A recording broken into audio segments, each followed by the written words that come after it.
In the stillness of the night, these volunteers have been heading out in search of rough sleepers.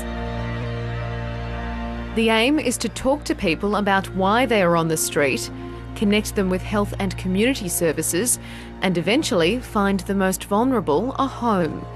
This group is covering East Melbourne, but people who live on the street can be hard to even find. We found some bedding up there, so we left some cards, and we'll come back here tomorrow morning to see if somebody's sleeping there. Doesn't look like it's been slept in tonight. But in Fitzroy Gardens, they found 4 people who turned this building into a makeshift refuge. It's a known location for a lot of people to sleep rough. It's very transient, people come and go. They have either mattresses or doonas to lie on, and then blankets or a doona as their cover. 52-year-old Joseph has been living here on and off for a year after a marriage breakdown. Well, it started off going for a divorce and losing my assets and losing my job. And just one thing led to another, you know, and just got worse.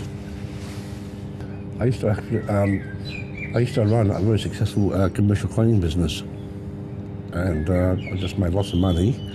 And in less than 10 years, I managed to secure 6 investment properties, and you know, I built up quite a bit of wealth in property. I never actually had any true savings. All my money was tied up, and you know, I got married and had a son, and my ex-wife, she decided and I to split.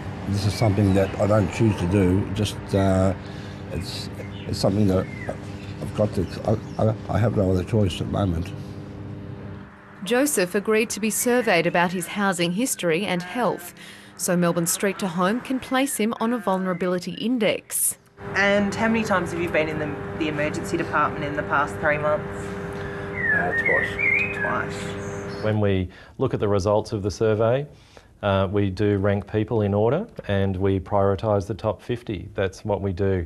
And last year when we did this, of the top 50, we've been able to house and support 32 in permanent homes.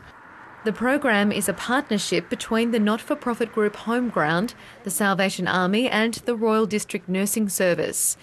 Stephen Nash says it's often those most in need who don't come forward to ask for help, like Mark. The 47-year-old's been homeless for 2 years. He's set himself up on Collins Street. Mainly fucking sleeping bags, blankets.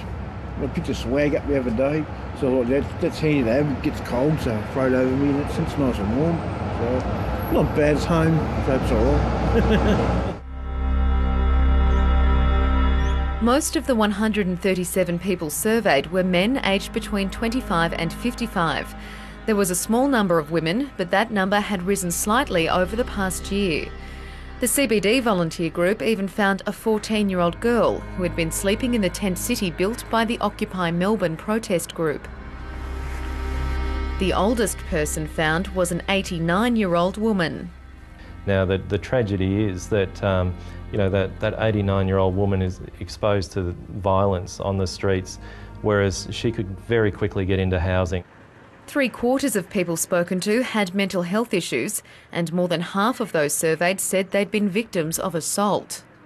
Exactly how many people in Australia are homeless is a controversial issue.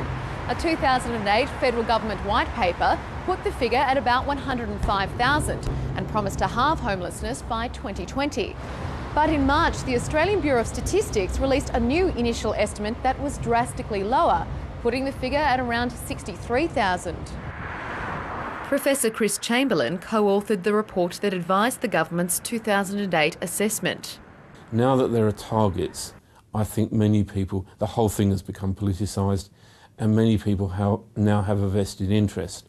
Some have a vested interest to get the numbers up, and some, such as government, probably have a vested interest to get the numbers down. There's all sorts of debates about statistics, but this is one way of going out and putting a definite number against a need group out there that's very vulnerable.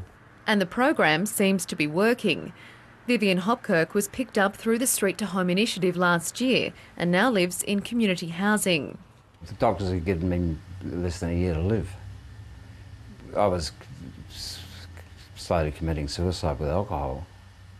So whereas here I haven't had a drink for months. He's a writer and poet and spent 15 years going in and out of homelessness. But stable accommodation has turned his life around. So I'm entering competitions again and getting back into it. So it's this being here allows me to do that. For those who remain on the street, it's the simple pleasures that get them through. I walk down the river, I lay down the river in the sun, you know, I can all day just lay there all day in the sun. But it's nice and warm, but you know, it sort of gets into you and warms your body up, you know, makes you feel good. We seem to look after each other, you know, like when the soup band comes, they might bring me a coffee and wake me up, give me a sandwich, you know, or I might do the same for them, you know, we just look out for each other.